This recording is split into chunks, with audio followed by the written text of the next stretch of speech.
వెనుకబడిన ఆదిలాబాద్ జిల్లా ప్రజలకు మెరుగైన వైద్య సేవలు అందించాలనే ఉద్దేశంతో ఆధునిక సౌకర్యాలతో సూపర్ స్పెషాలిటీ ఆసుపత్రిని కేంద్ర ప్రభుత్వ ప్రధానమంత్రి స్వస్థ్ సంరక్షణ యోజన నిధులతో నిర్మించామని కేంద్ర హోంశాఖ సహాయ మంత్రి జి కిషన్ రెడ్డి అన్నారు.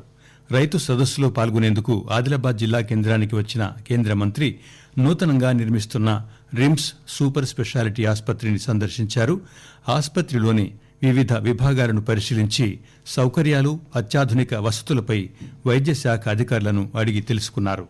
ఆదిలాబాద్ లో ఏదైనా ఒక సీరియస్ కేసు అనారోగ్యానికి గురైతే వెంటనే వాళ్ళు హైదరాబాద్ లాంటి పట్టణానికి తీసుకెళ్లి ట్రీట్మెంట్ చేయించాల్సినటువంటి పరిస్థితి వస్తుంది. కాబట్టి ఈ రోజు కేంద్ర ప్రభుత్వం సర్వే చేయించి ఇక్కడ రిమ్స్ కు అనుబంధంగా ప్రధానమంత్రి స్వాస్థ్య సురక్ష యోజన కింద ఒక సూపర్ స్పెషాలిటీ హాస్పిటల్ ను 2016లో మంజూరు చేయడం జరిగింది. దాంట్లో 120 కోట్లు కేంద్ర ప్రభుత్వము, 30 కోట్లు రాష్ట్ర ప్రభుత్వంతో ఆ నిధులతో ఈ హాస్పిటల్ ను పూర్తి స్థాయి హాస్పిటల్ ఏర్పాటు చేయాలి.